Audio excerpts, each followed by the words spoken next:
Mesdames, Messieurs, bonsoir et bienvenue à ce rendez-vous de l'actualité environnementale. Au sommaire, la transformation des produits agro-pastoraux fait partie des préoccupations en Côte d'Ivoire. Ainsi, la ville de Toumoudi accueille la première édition du festival Ndrama pour faire valoir les potentialités économiques et environnementales du district des Lacs. Les précisions dans cette édition. L'Algérie a lancé un concours pour déterminer la meilleure conception de voitures électriques. Cette initiative permettra aux jeunes Algériens de faire valoir leurs compétences et d'encourager la production d'engins non polluants dans ce pays. Et puis la capitale Ottawa, au Canada, subit des coupures de courant et des interruptions de trafic terrestre et aérien suite aux violents orages qui se sont abattus sur la région en fin de semaine. Les détails dans un instant. C'était tous les titres, place au développement.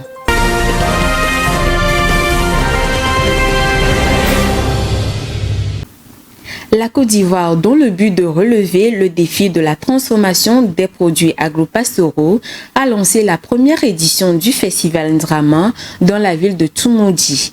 L'objectif de ce festival est de positionner le district des Lacs comme un pôle économique et environnemental majeur. Plus de précisions dans ce commentaire. La ville de Toumoudi en Côte d'Ivoire a accueilli la première édition du Ndrama Festival sous le thème Production et transformation des produits agro-pastoraux. Le district des Lacs regorge d'énormes potentialités culturelles, économiques et environnementales. Les initiateurs du Ndrama Festival voient en cette localité une opportunité de faire la culture locale ainsi qu'une solution au chômage. Cet espace a permis aux coopératives de la région d'exposer des produits artisanaux dérivés des cultures locales. Une chance pour elles d'étendre leurs activités. On trouve aussi des transformations, des structures pour nous aider à faire la transformation. Parce qu'on fait la transformation en artisanal. Si on a eu quelqu'un, une société ou bien une chose, l'État aussi nous aide à faire la transformation. Nous produisons le manioc et nous produisons les produits vivriers et nous les transformons. On a des difficultés, c'est les matériels qui nous manquent, qu'on nous aide. Des sollicitations sont au cœur de la nouvelle politique du district des Lacs qui souhaite donner un souffle nouveau à cette ancienne boucle du cacao. Nous avons le devoir de faire venir des investisseurs, d'encourager, n'est-ce pas, nos populations et d'aider les jeunes. D'ailleurs, c'est l'année de la jeunesse, d'aider les jeunes à réaliser leurs objectifs et de continuer de rendre les femmes autonomes.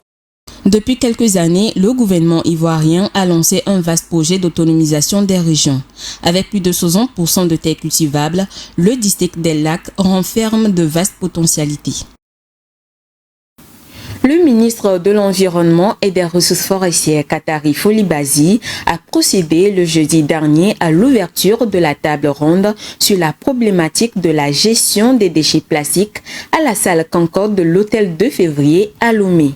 L'objectif de cette initiative est de trouver des solutions à la pollution plastique pour la protection de notre environnement et la sauvegarde de la nature pour les générations à venir. Le compte rendu dans ce commentaire.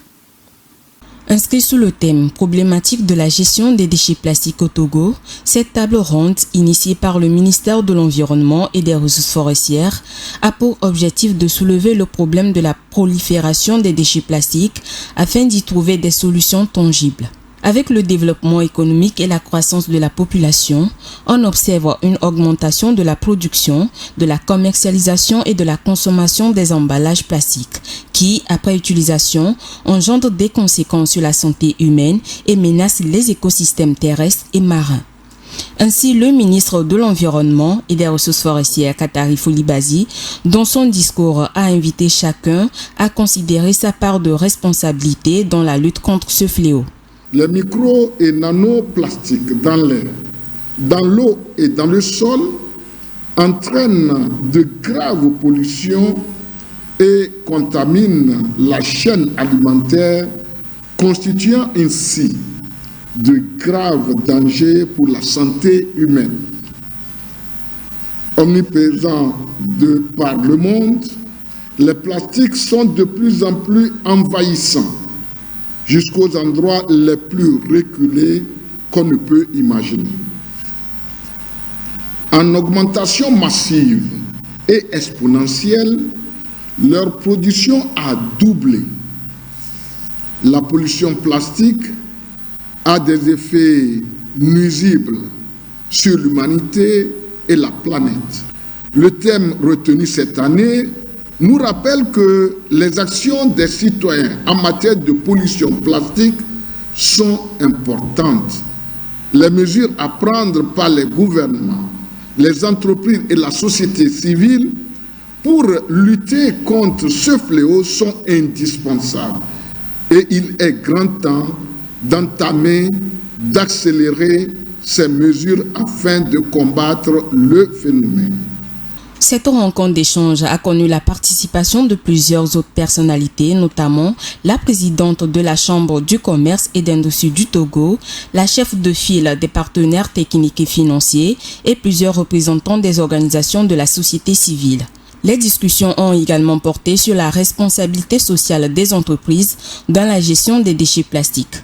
On parle de la responsabilité des entreprises vis-à-vis des impacts liés à leurs décisions, à leurs activités sur la société, sur les personnes, auxquelles on intègre un comportement transparent, éthique, pour atteindre les objectifs de développement durable, y compris les questions liées à la sécurité, à la santé, aux relations, aux conditions de travail et à la protection de l'environnement. S'agissant de la problématique des déchets, l'environnement ou la prise en compte et le respect de l'environnement fait partie intégrante de la RSE. C'est une des problématiques de la RSE. Et donc, il est demandé aux entreprises de mettre en place toutes les solutions, toutes les actions possibles pour limiter l'impact négatif de leur activité sur l'environnement et sur les populations. Donc, quand on parle de gestion des déchets plastiques, etc., les activités des entreprises ont un impact direct en lien avec cela pour la simple et unique raison que les déchets sont générés en grande quantité par celles-ci, notamment en matière d'emballage de produits qu'elles mettent sur le marché, en matière d'emballage de produits réceptionnés, etc. D'accord ? Donc il est demandé aux entreprises de mettre en place les actions qu'il se doit pour pouvoir limiter, sinon réduire, voire recycler tous ces emballages qui sont liés à leurs activités. Et donc, quand on parle de déchets plastiques, de pouvoir mettre en place la règle des 3 R, par exemple, donc réduire, réutiliser ou recycler ces déchets afin que la responsabilité soit effective. La table ronde a pris fin avec la visite des stands des initiatives de recyclage des déchets plastiques. Le ministre de l'Environnement a encouragé les sociétés de recyclage et invité la population à s'investir dans la lutte contre la pollution plastique. Orwin, une entreprise mondialement reconnue pour ses vélos et scooters électriques, s'unit à Spiro, une start-up de mobilité bien établie au Togo, au Bénin et au Rwanda pour accélérer la fabrication de vélos électriques au Togo et en Afrique. Cette collaboration prometteuse vise à créer 5000 emplois locaux tout en contribuant à la réduction des émissions du dioxyde de carbone sur le continent. Elle vise également une étape importante dans la promotion de l'écomobilité en Afrique. Au Liban, la pollution de l'air explose dans la capitale Beyrouth à cause de la multiplication des générateurs alimentés au diesel. Ces générateurs sont utilisés par la population pour combler l'insuffisance du réseau électrique fourni par le pays. Rafi Toumbeko nous en parle dans ce commentaire. Au Liban, le niveau de la pollution explose dans la capitale libanaise. En cause, le trafic routier et surtout la multiplication des générateurs alimentés au diesel. Depuis 2019, le réseau électrique du Liban ne fournit que 3 heures d'électricité au maximum chaque jour. Pour pallier à ces carences du réseau public de distribution d'électricité, les Beyrouthins font recours massivement aux générateurs d'électricité qui fonctionnent au diesel. Mais ces générateurs sont source de la pollution atmosphérique et sonore, ce qui impacte non seulement sur la santé des populations mais aussi sur l'environnement. Selon un rapport de Greenpeace publié en 2020, le Liban est l'un des pays du Moyen-Orient où le nombre de décès prématurés liés à la pollution est le plus important et la situation a très probablement empiré depuis. Dans un hôpital de place, les docteurs soulignent un grand nombre de patients au service pneumologique. Ces patients ne souffrent que des maladies liées aux infections respiratoires et asthmatiques. Le système de santé s'est effondré au Liban à cause de la crise économique que traverse le pays. Au Burundi, l'organisation Water for Development apporte sa contribution à l'accès à l'eau potable par la purification à base du chlore local. Cette initiative permet d'améliorer le quotidien des populations qui souffrent des maladies liées à l'eau. Viva Samana nous donne plus de précisions dans ce commentaire. L'accès à l'eau potable pour tous les ménages est un problème que les dirigeants du monde peinent à résoudre depuis des décennies. À l'ouest du Burundi, dans la localité de Cibitoke, une ONG dénommée Water for Development a décidé de produire du chlore local dans un laboratoire afin de purifier les eaux dans les différents points d'eau du pays. Cette idée de production du chlore local est émise par des jeunes Burundais qui trouvent le coût du chlore importé trop élevé. Alors, à base du sel et de l'eau qui subissent une transformation par électrolyse, le chlore local est produit. Il est ensuite livré aux populations grâce à un système de distributeurs de chlore spécialement conçu pour être accessible à tous. Les distributeurs de chlore sont installés à côté des points d'eau et lorsque les habitants viennent puiser de l'eau, ils reçoivent quelques gouttes de chlore avant de recueillir l'eau. Après 30 minutes, l'eau est purifiée et protégée de toute contamination extérieure. Cette initiative facilite la vie à plus de 50 000 Burundais aujourd'hui avec une trentaine de distributeurs de chlore local installés près des sources d'eau. Cela a permis de réduire le taux de maladies liées à l'eau sale. Dans ce pays de l'Afrique de l'Est, où un quart des enfants de moins de 5 ans souffrent de maladies diarrhéiques et constituent la 3e cause de mortalité infantile, les autorités doivent encourager de telles initiatives pour améliorer le quotidien des populations en matière d'accès à l'eau potable. Les ingénieurs algériens passionnés de la technologie et de la décarbonisation ont 4 mois pour concevoir et soumettre le design 3D d'une voiture électrique qui sera fabriquée localement par les équipes du Centre de recherche en technologie industrielle d'Alger. Les candidatures se referment le 20 décembre 2023. Alessandra Adekambi nous fait le point. L'Algérie poursuit sa course vers la mobilité verte. Le Centre de recherche en technologie industrielle basé à Alger vient de lancer un appel à proposition en vue de la sélection de la meilleure conception d'une voiture électrique. L'initiative devait permettre aux jeunes designers algériens ayant des compétences dans la conception mécanique assistée par l'ordinateur de contribuer à travers leur maquette à ce qui sera l'un des premiers véhicules électriques intégralement conçu et monté dans ce pays d'Afrique du Nord, habitué aux engins polluants.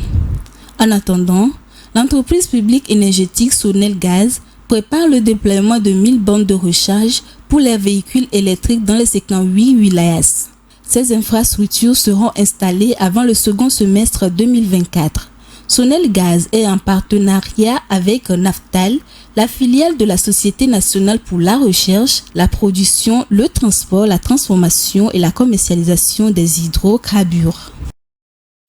Aux États-Unis, une catégorie de chèvres est utilisée pour détruire les herbes. Il s'agit des biquettes. Ces herbivores se chargent des mauvaises herbes qui empêchent la croissance des arbres dans le Texas. C'est une nouvelle tendance écologique que nous explique Rafitou Mbirikou.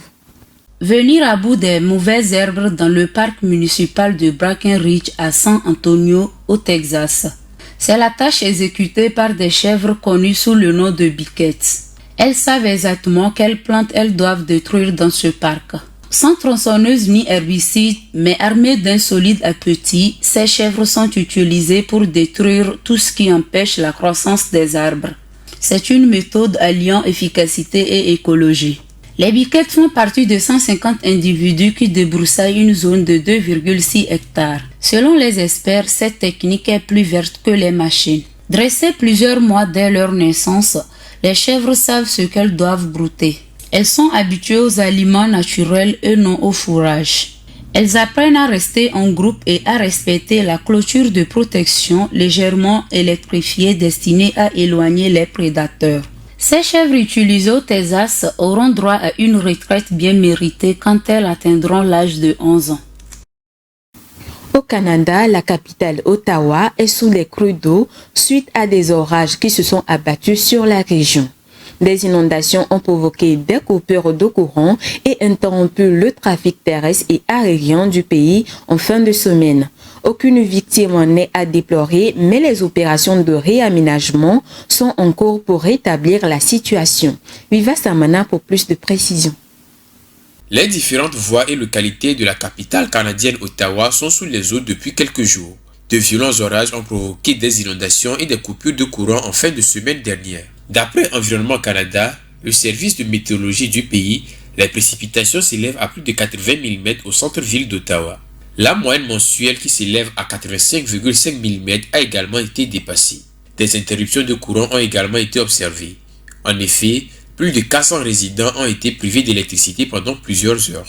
La police d'Ottawa a indiqué que les fortes pluies ont causé des conditions routières dangereuses et des fermetures de routes. Des arbres sont tombés à plusieurs endroits dans la ville. L'aéroport international d'Ottawa a connu des perturbations de vol en raison des conditions météo instables. L'agence météorologique canadienne invite le public de la région concernée à suivre avec attention particulière les conditions météorologiques potentiellement dangereuses et prendre des mesures de sécurité qui s'imposent.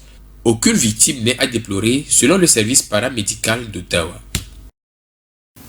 Ainsi s'achève ce rendez-vous de l'actualité environnementale. Merci de l'avoir suivi. Restez sur Green TV International, nos programmes se poursuivent. Excellent début de semaine à tous.